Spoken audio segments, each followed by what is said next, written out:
Today, let's talk about uh, what is the best orchestration tool that data engineers should use in 2022. Okay, so first, let's talk about orchestration. Orchestration क्या होता है? So, what happens is when you develop a data pipeline, it has to basically take your data from a raw layer, which is the source, to take it to the next step, do the transformations, and after transformations you have to take it to the next layer where you store it for analysis or for reporting. Okay, that is a typical data pipeline. Now, in order to schedule these steps one after the other, you need a mechanism which basically triggers these steps one after the other. Okay, so this scheduling of the steps in a particular format, in a particular sequence, is known as orchestration. Okay, so orchestration is the scheduling of different steps in a data pipeline. Now, in a typical ETL framework, uh, which used to be there before the cloud providers came into existence, people would use shell scripting or Python to do the automation or the orchestration.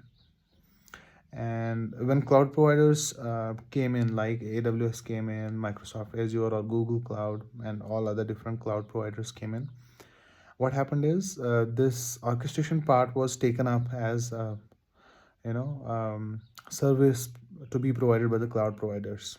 For example, if you are using your if you have your data workflows in AWS, you can use step functions for the orchestration. Similarly, if you have data pipelines in Microsoft Azure, you can use Azure Data Factory or Azure Logic Apps for the orchestration. And similar to that, you have cloud workflows in Google Cloud, right?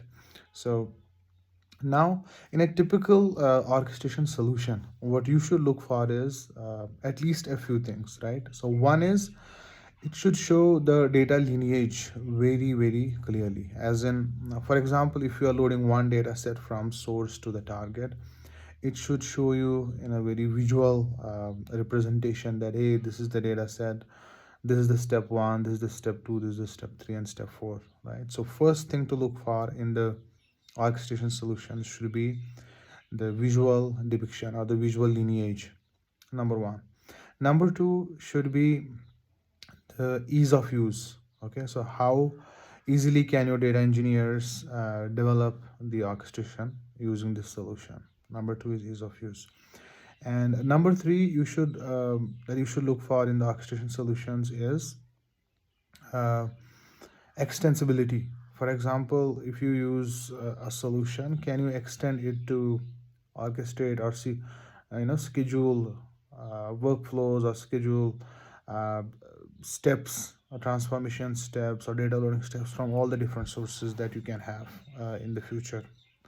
Okay, so these are and one other key feature that you should look for in the orchestration solution is logging. For example, when a step runs in a data pipeline, you should know exactly, did it pass, did it fail, and if it failed, how it failed, so that troubleshooting is easy. So logging, in my opinion, is the primary feature that you should look for in the orchestration solutions, right?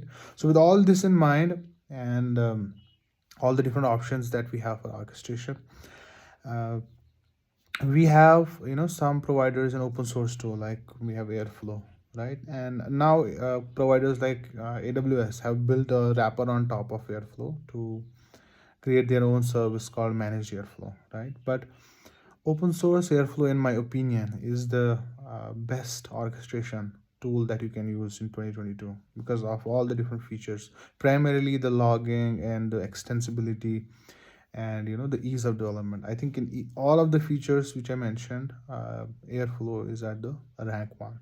So my recommendation for all data engineers is to you know um, adopt or use Airflow in their data processing workflows. Thank you.